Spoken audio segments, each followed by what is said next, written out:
ఇప్పుడు గౌరవ మానవ వనరుల శాఖ మంత్రి గారు మెగా డిఎస్సి 2025 పై ప్రకటన చేస్తారు.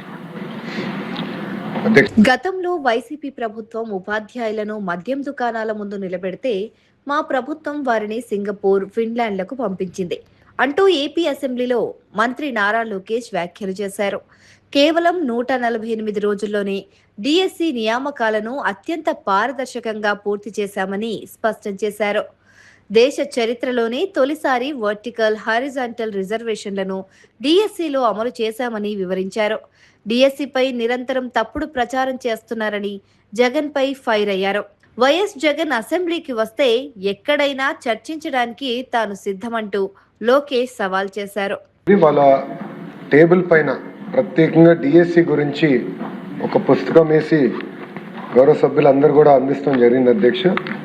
అంటే డిఎస్సిలో ఎలా ప్రాసెస్ పాటించాము, అంతేకాకుండా డిఎస్సి పైన ఎలా రాబోయే రోజుల్లో కూడా ఎలా ముందరికి తీసుకెళ్ళబోతున్నాము, దాంతోపాటు ప్రత్యేకంగా మెగా డిఎస్సి పైన ఉన్న మిత్స్ ఏంటి, ఫ్యాక్ట్స్ కూడా వివరిస్తాం జరిగింది అధ్యక్ష. అంతేకాకుండా స్పోర్ట్స్ కోటా గురించి కూడా డీటెయిల్డ్గా సమాధానం ఇస్తాం జరిగింది అధ్యక్ష. అంతేకాకుండా ఎఫ్ఏక్యూస్ కూడా, ఎందుకంటే గౌరవ సభ్యులు కూడా డిఎస్సి గురించి ఒక డీటెయిల్డ్గా అర్థం చేసుకోవాల్సిన అవసరం ఉంది అధ్యక్ష. అందుకే ఈ పుస్తకం కూడా రూపొందించి మీ అనుమతితో, చైర్ అనుమతితో గౌరవ సభ్యులందరూ కూడా ఇస్తాం జరిగింది అధ్యక్ష. అధ్యక్ష, డిఎస్సి అనేది ఒక బాధ్యతగా ప్రజాప్రభుత్వం తీసుకుంది అధ్యక్ష. ఎందుకంటే 2024 ఎన్నికల ముందల Telugu Desam party, Janasena party, Bharatiya Janata party 3 పార్టీలు కలిసికట్టుగా ప్రజలకి హామీ ఇస్తాం జరిగింది. ప్రతి ఏటా డిఎస్సి చేస్తాం, మొదటిది మెగా డిఎస్సి చేస్తామని ఆనాడు హామీ ఇస్తాం జరిగింది అధ్యక్ష.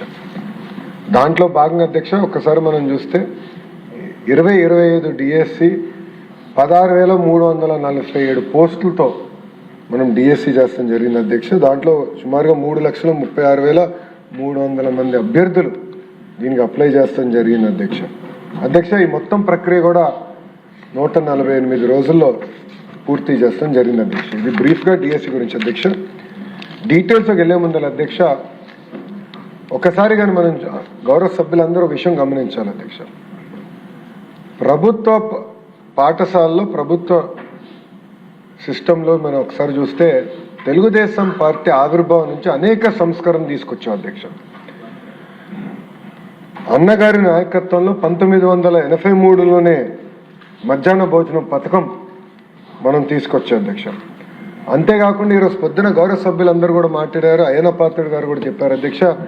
బీసీ సోదరుల కోసం ప్రత్యేక రెసిడెన్షియల్ స్కూల్స్ కానివ్వండి, అటు ఎస్సీ సోదరులకి ప్రత్యేక రెసిడెన్షియల్ స్కూల్స్ కానివ్వండి ఏర్పాటు చేసింది అన్న ఎన్టీఆర్ అధ్యక్ష. అంతేకాకుండా మహిళల కోసం ప్రత్యేకంగా తిరుపతిలో పద్మావతి విశ్వవిద్యాలయాన్ని కూడా ఏర్పాటు చేసిన జరిగింది అధ్యక్ష. దాని తర్వాత అధ్యక్ష గౌరవ ముఖ్యమంత్రి చంద్రబాబు నాయుడు గారు ప్రత్యేకంగా ప్రభుత్వ పాఠశాలను బలోపేతం చేయాలంటే తప్పనిసరిగా మనము టీచర్ రిక్రూట్మెంట్ చేయాలి. టీచర్ నియామకం కానివ్వండి, టీచర్ ట్రాన్స్ఫర్ కానివ్వండి కేవలం గతంలో జెడ్పీ చైర్మన్ చేతుల్లో ఉండేది అధ్యక్ష. సో జెడ్పీ చైర్మన్ సింపుల్గా ఏం రాస్తే ట్రాన్స్ఫర్ అలా జరిగేది అధ్యక్ష. ఇట్లా ఉండకూడదు, పారదర్శకంగా ఉండాలని గౌరవ ముఖ్యమంత్రి గారు పంచాయతీరాజ్ వ్యవస్థలో ఉన్న టీచర్లందరినీ గవర్నమెంట్ సిస్టంలోకి తీసుకొచ్చి ఎప్పుడు లేని విధంగా పకడ్బందీగా చేస్తాం జరిగింది అధ్యక్ష. అంతేకాకుండా ప్రత్యేకంగా మహిళలకి 33% రిజర్వేషన్ డిఎస్సిలో తీసుకొచ్చిన ఘనత తెలుగుదేశం పార్టీ అధ్యక్ష. కౌన్సిలింగ్ విధానం తీసుకొచ్చే అధ్యక్ష మీరు చూస్తే టీచర్ ట్రాన్స్ఫర్స్ కూడా ఆనాడు పారదర్శకంగా మనం చేసాం అధ్యక్ష. దాంట్లో పాటు అధ్యక్ష మీరు చూస్తే 94 నుంచి డిఎస్సి విధానం తీసుకొచ్చాం. అప్పటి నుంచి 2019 వరకు మీరు చూస్తే అధ్యక్ష ఒక తెలుగుదేశం పార్టీ హయాంలోనే 1,80,000 మంది టీచర్ని నియామకం చేశాం అధ్యక్ష. అది ప్రభుత్వ పాఠశాలల పట్ల మాకున్న చిత్తశుద్ధి అధ్యక్ష. కానీ అధ్యక్ష 2019లో ఏం జరిగిందో గౌరవ సభ్యులందరూ కూడా తెలుసుకోవాల్సిన అవసరం ఉంది అధ్యక్ష. అధ్యక్ష 2019 నుంచి 24 వరకు ఒక్క టీచర్ రిక్రూట్మెంట్ జరగలేదు. అంతేకాకుండా అధ్యక్ష 12 లక్షల మంది పిల్లలు ప్రభుత్వ పాఠశాలలకి దూరం అయ్యారు అధ్యక్ష. ఆనాడు పెద్ద పెద్ద మాటలు మాట్లాడారు అధ్యక్ష. డీటెయిల్స్లోకి వెళ్తే 12 లక్షల మంది పిల్లలు ప్రభుత్వ పాఠశాలల నుంచి ప్రైవేట్ పాఠశాలలకు వెళ్ళిపోయారు అధ్యక్ష. అధ్యక్ష ఉపాధ్యాయులు అనేది మనం అందరం గౌరవించాలి అధ్యక్ష. ఉపాధ్యాయుల్ని ఈరోజు కూటమి ప్రభుత్వం ఒక సింగపూర్కి ఫిన్లాండ్కి ట్రైనింగ్ పంపిస్తే అధ్యక్ష, గత ప్రభుత్వం ఏం చేసింది అధ్యక్ష, టీచర్ని ఏకంగా వైన్ షాపుల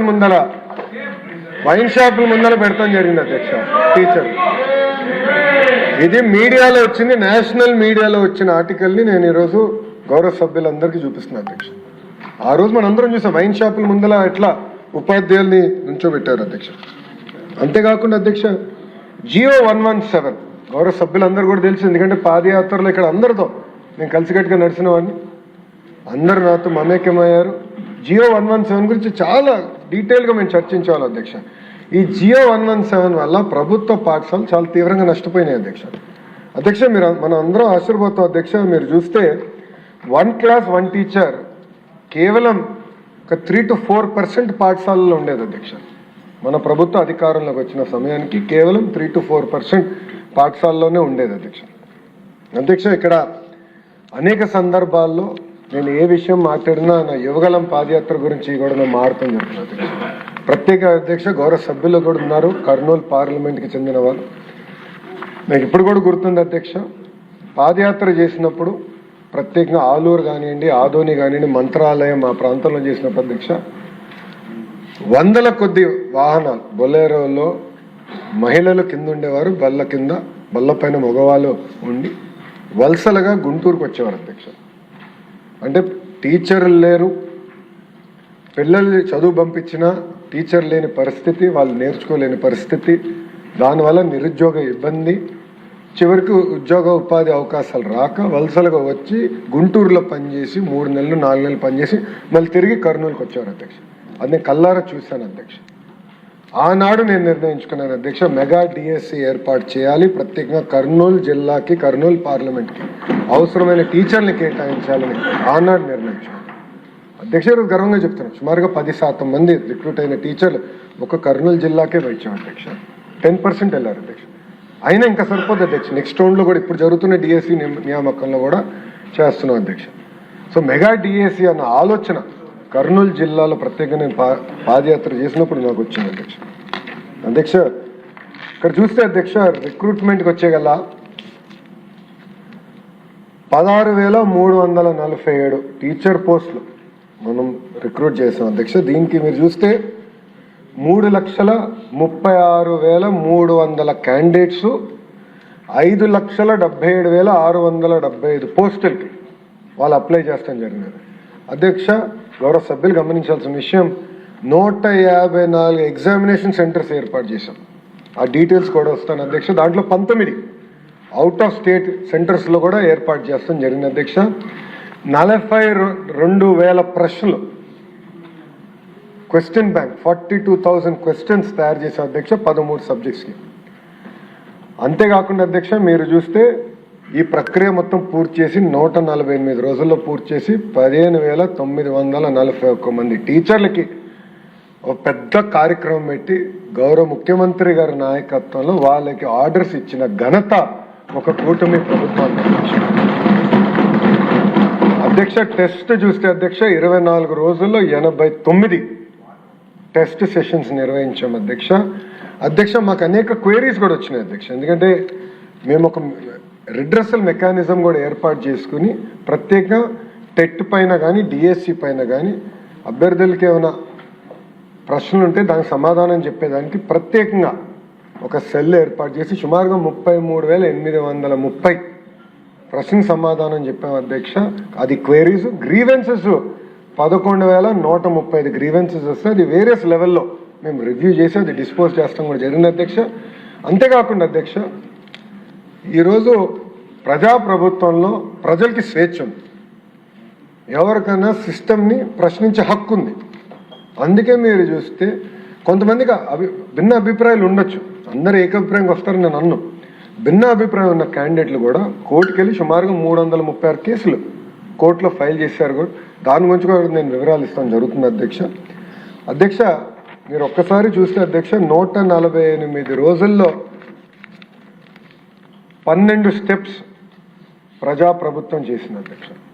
మొదటిది టెట్ నోటిఫికేషన్, టెట్ నిర్వహిస్తాం. దాని తర్వాత DSC notification district management wise అది అమలు చేస్తాం. దాని తర్వాత వెబ్ బేస్డ్ ఆన్లైన్ అప్లికేషన్ తీసుకొస్తాం, క్వశ్చన్ పేపర్ సెట్టింగ్. దాని తర్వాత టీసీఎస్ అయాన్, దాని గురించి చాలా డీటెయిల్గా ఎక్స్ప్లెయిన్ చేస్తే టీసీఎస్ అయాన్ ఒక secure testing platform, computer based testing platform, దాన్ని వినియోగిస్తాం. దాని తర్వాత ఎగ్జామినేషన్స్ ఏర్పాటు చేస్తాం. స్కోర్స్ డిక్లేర్ చేసి పారదర్శకంగా ఆన్లైన్లో ప్రతి విద్యార్థికి ఎస్ఎంఎస్ ద్వారా వాళ్ళ స్కోర్స్ తెలియజేస్తాంతో పాటు ఒక వెబ్సైట్ ఏర్పాటు చేసి ట్రాన్స్పరెంట్ మెకానిజంగా ఆ స్కోర్స్ అన్ని కూడా తెలియజేస్తాం. దాని తర్వాత జోన్ ఆఫ్ కన్సిడరేషన్లో ఎవరున్నారో వాళ్ళని పిలిచి సర్టిఫికేట్ వెరిఫికేషన్ కూడా పకడ్బందీగా డిస్ట్రిక్ట్ యాజ్ యూనిట్గా చేస్తాం.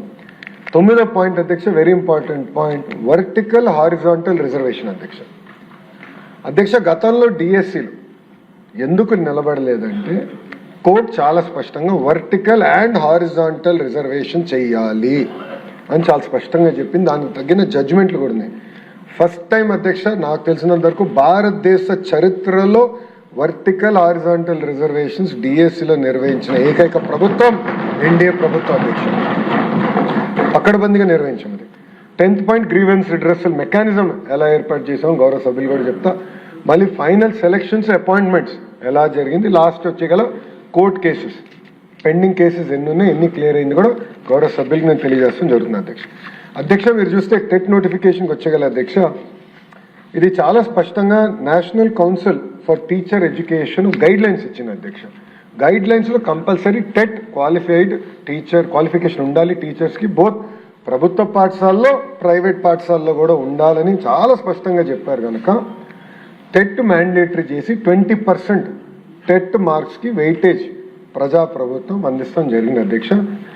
ఒక టెట్కే మీరు చూస్తే అధ్యక్ష 3,68,661 మంది అప్లై చేస్తే క్వాలిఫై అయింది 1,87,256 మంది క్వాలిఫై కూడా అవుతాం జరిగింది అధ్యక్ష. టెట్ కూడా మొత్తం పారదర్శకంగా టీసీఎస్ అయాన్ ద్వారా నిర్వహిస్తాం జరిగింది అధ్యక్ష.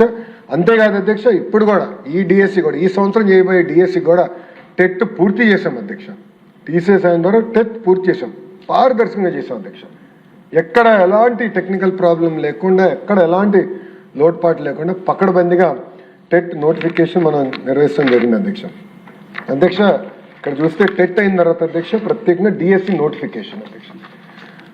గౌరవ సభ్యులు ఇక్కడ కొంచెం డీటెయిల్స్లోకి వెళ్లాల్సిన అవసరం ఉంది అధ్యక్ష. గౌరవ సభ్యులు గమనించాల్సిన విషయం ఏంటంటే, మన ఎస్సీ సోదరులది వర్గీకరణ ఇష్యూ వచ్చినప్పుడు ఫస్ట్ ఆ ప్రక్రియ పూర్తి చేసి జిఏడి ద్వారా ఆర్డర్ వచ్చిన తర్వాత ఆ ఉపకులాల్ని గ్రూప్స్లోకి సెట్ చేసడానికి ఫస్ట్ ప్రక్రియ మేము చేసాం అధ్యక్ష. దాని తర్వాత స్పోర్ట్స్ని పెద్ద ఎత్తున, స్పోర్ట్స్ పర్సన్స్ని పెద్ద ఎత్తున ప్రోత్సహించాలనేది ప్రజాప్రభుత్వం నిర్ణయం. ఎందుకంటే గౌరవ ప్రధానమంత్రి శ్రీ నరేంద్ర మోడీ గారు ఏమంటున్నారంటే, ఎస్ ఒలింపిక్స్లో మన గోల్డ్ మెడల్స్ రావాలి, స్పోర్ట్స్ చాలా మంది యువకులు స్పోర్ట్స్ యాజ్ అ ప్రొఫెషన్గా తీసుకోవాలి, దాని తర్వాత వాళ్ళు రిటైర్ అయినప్పుడు వాళ్ళకి ఎలాంటి ఇబ్బంది లేకుండా చూసుకోవాల్సిన బాధ్యత ప్రభుత్వాలపైన ఉన్నాయని ఆయన చాలా స్పష్టంగా చెప్పి కేంద్రంలో ఒక అద్భుతమైన పాలసీ తీసుకొచ్చారు. ఆ పాలసీని మనం దాన్ని అడాప్ట్ చేసుకుని చాలా డీటెయిల్డ్గా వెళ్ళాం కనుక మీరు చూస్తే గతంలో 29 స్పోర్ట్స్ కేటగిరీలు ఉంటే కేంద్ర ప్రభుత్వ నోటిఫికేషన్ ప్రకారం 65 స్పోర్ట్స్ కేటగిరీలు మనం అడాప్ట్ చేసుకుంటాం జరిగింది అధ్యక్ష. అంతేకాకుండా అధ్యక్ష మీరు చూస్తే టీచర్ రిక్రూట్మెంట్ టెస్ట్ టీఆర్టీ కూడా పకడ్బందీగా చేసి నోటిఫికేషన్ ఇచ్చి స్కీమ్ ఆఫ్ సెలక్షన్ కూడా మనం అనౌన్స్ చేస్తాం జరిగింది అధ్యక్ష. దాని తర్వాత మెగా డిఎస్సి నోటిఫికేషన్ కూడా మనం విడుదల చేస్తాం జరిగింది అధ్యక్ష. ఇక్కడ ఒక విషయం గౌరవ సభ్యులందరూ గమనించాలి అధ్యక్ష. మెగా డిఎస్సి నోటిఫికేషన్ ఇచ్చిన తర్వాత కావాలని వైకాపా నాయకులు, వైకాపా పార్టీకి చెందిన సభ్యులు ఎట్టి పరిస్థితుల్లో ఈ డిఎస్సి జరగకూడదని కోర్టుకు వెళ్ళి కేసులు వేశారు అధ్యక్ష. 148 రోజుల్లో 141 కేసులు డిఎస్సి జరగద్దు, డిఎస్సి ఆపండి అని కేసులు వేశారు అధ్యక్ష. అంటే ఇది ఎందుకు చెప్తున్నానంటే గౌరవ సభ్యులందరూ కూడా ఎట్టి పరిస్థితుల్లో డిఎస్సి జరగకూడదు, ఇది గౌరవ ముఖ్యమంత్రి గారి తొలి సంతకం. అది ముందర వెళ్ళకూడదన్న లక్ష్యంతో వైకాపా నాయకులు ఆనాడు కేసులు వేసినా మనం ఇచ్చిన నోటిఫికేషన్ పకడ్బందీగా ఉంది కనుక, అన్ని రూల్స్ పాటించాం కనుక అధ్యక్ష, నేను డిపార్ట్మెంట్ కూడా చెప్పాను, నోటిఫికేషన్ ఎక్కడన్నా లీగల్ స్క్రూటినీలో ఫెయిల్ అయితే మటుకు I will be very serious on department అని చెప్పాను అధ్యక్ష. ఆనాడు ఇప్పుడు సిఆర్డీ కమిషనర్గా ఉన్న విజయరామరాజు గారు కమిషనర్ ఫర్ స్కూల్ ఎడ్యుకేషన్, మేమందరం కూర్చుని గతంలో వచ్చిన నోటిఫికేషన్స్ ఏ కారణం వల్ల స్టే అయినాయి అదంతా ఒక ఏ ఇంజిన్లో పెట్టి ఒక మోడల్ నోటిఫికేషన్ తీసుకొచ్చాం అధ్యక్ష. అందుకే ప్రతి లీగల్ స్క్రూటినీ మేము తట్టుకోగలం అధ్యక్ష. వాళ్ళు 141 కేసులు వేయించిన డిఎస్సి మేము పూర్తి చేసి ఆఫర్ లెటర్లు ఇచ్చి టీచర్ని ట్రైన్ చేసి స్కూల్స్లో పెట్టిన ఘనత ప్రజాప్రభుత్వం అధ్యక్ష. అధ్యక్ష, ఇక్కడ మీరు ఒకసారి చూస్తే 2019 నుంచి 24 వరకు డిఎస్సి జరగలేదు. ఇది ఎందుకు ఇంపార్టెంట్ పాయింట్ అంటే, డిఎస్సి నిర్వహించాలంటే కంప్యూటర్ బేస్డ్ టెస్టింగ్ కావాలి. కంప్యూటర్ బేస్డ్ టెస్టింగ్ జరగాలంటే కంప్యూటర్ సెంటర్స్ ఉండాలి. మనకి ప్రధానమైన సమస్య ఏంటంటే సెంటర్స్ సరిపడాలేవు. అండ్ అందరి కోరిక ఏంటంటే మా జిల్లాలోనే టెస్ట్ రాయాలన్న కోరిక అందరికి ఉంటుంది. అంటే శ్రీకాకుళంలో లేదంటే ఇచ్చాపురం వాళ్ళు కుప్పం వరకు వెళ్ళి టెస్ట్ రాయలేరు, అంటే ఈస్ట్ గోదావరి వాళ్ళు రాయలసీమకి వెళ్ళి టెస్ట్ రాయలేరు, రాయలసీమ వాళ్ళు వచ్చి విశాఖపట్నంలో టెస్ట్ రాయలేరు. దానికి ఒక సాఫ్ట్వేర్ రూపొందించే అధ్యక్ష. మీరు గమనిస్తే 87.8% మంది ఆస్పిరెంట్స్కి వాళ్ళ ఫస్ట్ చాయిస్ డిస్ట్రిక్టే డిఎస్సి సిబిటి ఎగ్జామ్కి టీసీఎస్ అయాన్ సెంటర్ వాళ్ళకి ఇస్తాం జరిగింది అధ్యక్ష. బహుశా ఇది ఎక్కడ జరగలేదు. వాళ్ళు కోరిన సెంటర్లో వాళ్ళు కోరిన జిల్లాలోని ఫస్ట్ ప్రిఫరెన్స్ 87.8% మనం అందిస్తాం జరిగింది అధ్యక్ష. దాని తర్వాత అధ్యక్ష మీరు చూస్తే టీసీఎస్ అయాన్ సెంటర్స్ కూడా నేను అధికారులు చెప్పాను, కంపల్సరీ ఫిజికల్ వెళ్ళి వెరిఫై చేయాలి. అన్ని ఎక్విప్మెంట్ కరెక్ట్గా ఉందా లేదా, సీసీటీవీ పనిచేస్తుందా లేదా, మొత్తం ఫుటేజ్ రికార్డింగ్ జరుగుతుందా లేదా, అక్కడ సిస్టమ్స్ ప్రాసెస్ ఎలా ఉన్నాయి అది మొత్తం రివ్యూ చేయమని నేను చెప్తాం జరిగింది. అందరు వెళ్ళి చూశారు అధ్యక్ష. దేవర్ ఆల్ ఫిజికలీ ఇన్స్పెక్టెడ్ కూడా అధ్యక్ష. అంతేకాకుండా 19 సెంటర్స్ ఆంధ్ర రాష్ట్రం నుంచి బయట ఉన్న సెంటర్స్ కూడా మేము పెట్టుకున్నాం అధ్యక్ష. ఎందుకంటే మన పిల్లలు ఇతర రాష్ట్రాల్లో కూడా ఉన్నారు, వాళ్ళు కూడా కోరుకుంది ఎగ్జామ్ రాయాలని. మరి వాళ్ళు అంత దూరం రావాలంటే ఇబ్బంది పడతారని వాళ్ళు నివసిస్తున్న ప్రాంతంలోనే టీసీఎస్ అయాన్ సెంటర్స్ కూడా మేము ఐడెంటిఫై చేసి 19 సెంటర్స్ స్మూత్ ఎగ్జామ్ నిర్వహించడానికి అది కూడా మేము ఏర్పాటు చేసాం అధ్యక్ష. మీరు చూస్తే అధ్యక్ష హాల్ టికెట్లు 35, 20, 25 హాల్ టికెట్ వాళ్ళకి అందిస్తాం జరిగింది అధ్యక్ష. అండ్ మీరు ఇప్పటికీ చెప్పాను, మల్టిపుల్ షిఫ్ట్స్లో ఎగ్జామినేషన్ జరిగింది. ఒక సైంటిఫిక్ మెకానిజం వాడాము అధ్యక్ష. నార్మలైజేషన్కి ఒక సైంటిఫిక్ మెకానిజం వాడాము. దీన్ని కూడా ఛాలెంజ్ చేస్తూ వైకాపా వాళ్ళు కోర్టుకి వెళ్తే కోర్టు చాలా స్పష్టంగా చెప్పింది, కోర్టు ఎగ్జామ్స్కే నార్మలైజేషన్ ఉన్నప్పుడు డిఎస్సికి ఎందుకు నార్మలైజేషన్ ఉండకూడదని కోర్టు చెప్పి ఆ కేసుని పక్కన పడేసింది, డిస్మిస్ చేసింది అధ్యక్ష కోర్టు. అంత పారదర్శకంగా మేము నార్మలైజేషన్ పాటించాం అధ్యక్ష. అంతేకాకుండా హెల్ప్ డెస్క్ ఏర్పాటు చేసి గ్రీవెన్స్ రిడ్రెసల్ కూడా పకడ్బందీగా చేస్తాం జరిగింది అధ్యక్ష. అధ్యక్ష, ఇది మీరు చూస్తే ఆన్లైన్ అప్లికేషన్ కూడా one of the best software తీసుకొచ్చాం. వెబ్సైట్ కూడా మొత్తం ఆధార్ లింక్ చేసి ఆధార్ బేస్డ్ ఓటీపీ మెకానిజం ఏర్పాటు చేసి ఒక సెక్యూర్డ్ ఎంట్రీ మెకానిజం పెట్టాం అధ్యక్ష. అంతేకాకుండా క్వాలిఫికేషన్ పట్టి ఎగ్జామినేషన్ రాయొచ్చు అధ్యక్ష. కొంతమంది 2 ఎగ్జామ్లు రాసిన వారు ఉన్నారు అధ్యక్ష. సో ఆటోమేటిక్గా వాళ్ళకే చెప్పాం అధ్యక్ష, ఎలిజిబిలిటీ ఆటోమేటిక్గా డిటెక్ట్ చేసి వాళ్ళకి తెలియజేస్తాం కూడా జరిగింది అధ్యక్ష. ఇది సిస్టమ్ డ్రివెన్ చేసాం. ఇంకో పక్కన సెల్ఫ్ సర్వీస్ పోర్టల్ కూడా పెట్టి సెంటర్ ఎక్కడ వేకెన్సీస్ ఉందో వాళ్ళకి చెప్తాం కూడా జరిగింది. చాలా ట్రాన్స్పరెంట్గా చేస్తాం జరిగింది. ఫీజు కూడా వాళ్ళు ఆన్లైన్ కట్టారు, అది కూడా ట్రాన్స్పరెంట్గా డైరెక్ట్గా డిపార్ట్మెంట్కి వచ్చి అది టీసీఎస్ ఏవన్కి చేయాల్సిన పేమెంట్లని కూడా చేసాం. ఇంతేకాకుండా అధ్యక్ష మేము నిర్ణయం తీసుకుంది ఏంటంటే డాక్యుమెంట్ వెరిఫికేషన్ చాలా time taking process. So notification ఇచ్చేప్పుడు మేము ఏమన్నా డాక్యుమెంట్స్ అన్నీ మీరు అప్లోడ్ చేసేయండి, అప్లికేషన్ స్టేజ్లోనే డాక్యుమెంట్స్ అన్ని అప్లోడ్ చేస్తే మాకు వెరిఫికేషన్ కొంచెం సులభం అవుతుందంటే, తర్వాత అప్లికెంట్స్ మాకు రిక్వెస్ట్ చేశారు ఒకేసారి అన్నీ చేయాలంటే ఇప్పుడు డాక్యుమెంట్స్ అన్ని తీసుకొస్తే మాకు ఇబ్బంది అవుతుంది కనుక before final selection, before coming for final verification అప్పుడు మేము అన్నీ అప్లోడ్ చేస్తాం, దయచేసి ఆ విసులుబాటు మాకు ఇవ్వండి అంటే అది కూడా కల్పించింది అధ్యక్ష ప్రజాప్రభుత్వం. అంటే ఎవ్రీ స్టెప్ ఆస్పిరెంట్స్కి ఏం కావాలి, వాళ్ళకి ఎలాంటి ఇబ్బందులు లేకుండా, ఎందుకంటే సుమారుగా 7-8 సంవత్సరాలు డిఎస్సి జరగలేదు, చాలామంది కోరికతో ఉన్నారు, వాళ్ళకి సులభంగా ఉండాలి, స్ట్రీమ్లైన్ మెకానిజంగా చేయాలి, టైం టు టైం వాళ్ళకు ఉన్న ప్రశ్నలు ఏమైనా ఉంటే అవి తెలుసుకుని దాని టైం టు టైం పరిష్కారం చేస్తాం కూడా జరిగింది అధ్యక్ష.